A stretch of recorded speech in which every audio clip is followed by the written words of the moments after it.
In this video we will discuss about union executive.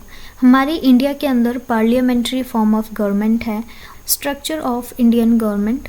इसको हम बोल सकते हैं branches of Indian government, executive, legislative and judiciary.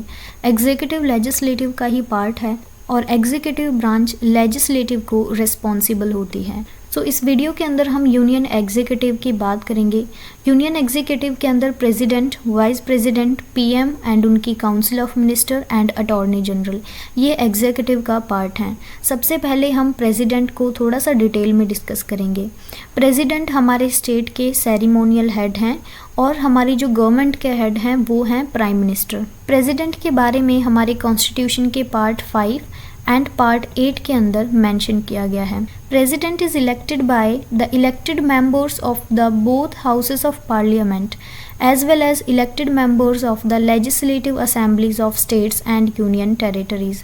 जो हमारे प्रेसिडेंट हैं इनको पार्लियामेंट के दोनों हाउस के मेंबर्स, लोकसभा एंड राज्यसभा, और साथ ही जो हमारे स्टेट की लेजिस्लेटिव असेंबलीज़ हैं वहाँ के इलेक्टेड मेंबर्स और यूनियन टेरिटरीज़ की जो लेजिस्लेटिव असेंबलीज़ हैं उनके इलेक्टेड मेंबर्स जो हैं इनको इलेक्ट करते हैं। और प्रेसिडेंट का जो टर्म है वो 5 ईयर्स का होता है और प्रेसिडेंट बनने की एक कंडीशन है कि वो पर्सन सिटीज़न ऑफ इंडिया होना चाहिए, एटलीस्ट 35 ईयर ऑफ एज होनी चाहिए उनकी, और लोकसभा का मेंबर बनने के लिए वो क्वालिफाइड होने चाहिए। लोकसभा हमारे पार्लियामेंट का लोअर हाउस, ठीक है। और प्रेसिडेंट ऑर्डिनेंसेस को भी प्रोम्युलगेट कर सकते हैं जब पार्लियामेंट अपने सेशन में ना हो। अगर किसी पर्सन ने कोई ऑफेंस किया है तो प्रेसिडेंट के पास पावर है कि वो उस पर्सन को पार्डन ग्रांट कर दें, मतलब कि उनको माफ़ी दे दें या फिर जो उनकी पनिशमेंट है उसको कम कर दें। सो ऐसी भी पावर्स हमारे प्रेसिडेंट के पास हैं।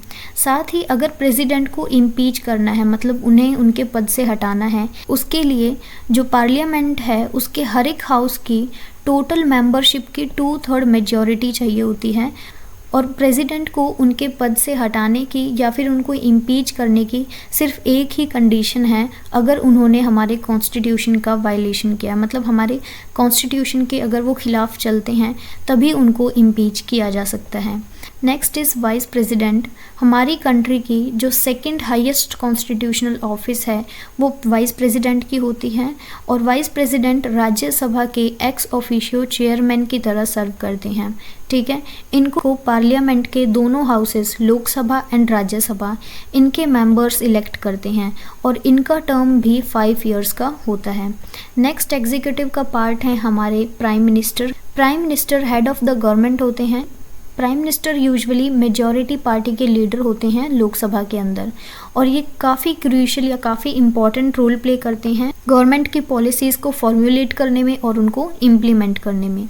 और काउंसिल ऑफ मिनिस्टर्स को भी प्राइम मिनिस्टर ही हेड करते हैं और काउंसिल ऑफ मिनिस्टर को कौन अपॉइंट करते हैं, वो प्रेसिडेंट अपॉइंट करते हैं प्राइम मिनिस्टर के कहने पर। Prime minister is responsible for selecting members of the council of minister. Council of minister के जो मेंबर्स हैं उनको अपॉइंट तो प्रेसिडेंट करते हैं, लेकिन कौन से मेंबर्स काउंसिल ऑफ मिनिस्टर के मेंबर बनेंगे इनको प्राइम मिनिस्टर सेलेक्ट करते हैं, ठीक है। और प्राइम मिनिस्टर के कहने पर प्रेसिडेंट अपॉइंट करते हैं और सेलेक्ट करने के साथ साथ उनको एक स्पेसिफिक पोर्टफोलियो भी दिया जाता है, जैसे कि किसको फाइनेंस मिनिस्टर बनाना है, किसको होम मिनिस्टर बनाना है। सो ये सारे काम प्राइम मिनिस्टर के अंडर में होते हैं। नेक्स्ट एग्जीक्यूटिव के अंदर आते हैं council of ministers. Council of minister के अंदर कैबिनेट मिनिस्टर्स आते हैं एंड मिनिस्टर्स ऑफ स्टेट आते हैं। कैबिनेट मिनिस्टर्स यूजुअली इंचार्ज होते हैं गवर्नमेंट के मेजर डिपार्टमेंट्स एंड मिनिस्ट्रीज़ के, और इनको मिनिस्टर्स ऑफ स्टेट और साथ ही जो इंडिपेंडेंट चार्ज होते हैं वो इनको असाइन करते हैं। और पूरी council of minister collectively Lok Sabha को रिस्पॉन्सिबल होती है अपनी पॉलिसीज़ और अपने एक्शंस के लिए, ठीक है। और लास्ट में जो हमारे एग्जीक्यूटिव का पार्ट है that is attorney general of India. Attorney general भी एक कॉन्स्टिट्यूशनल पोस्ट है। ये चीफ लीगल एडवाइज़र हैं गवर्नमेंट ऑफ इंडिया के और इनको प्रेसिडेंट अपॉइंट करते हैं। ये लीगल मैटर्स के अंदर गवर्नमेंट को कोर्ट के अंदर रिप्रेजेंट करते हैं और प्रेसिडेंट और गवर्नमेंट को अगर किसी भी टाइप की लीगल एडवाइस की ज़रूरत होती है तो वो अटॉर्नी जनरल प्रोवाइड करते हैं। He has the right to attend and take part in meetings of cabinet, लेकिन वहाँ पर इनको राइट टू वोट नहीं होता। ये दोनों ही हाउसेस की मीटिंग अटेंड कर सकते हैं, लोकसभा एंड राज्यसभा, लेकिन जब वहाँ पर वोटिंग होती है उसके अंदर पार्टिसिपेट नहीं कर सकते।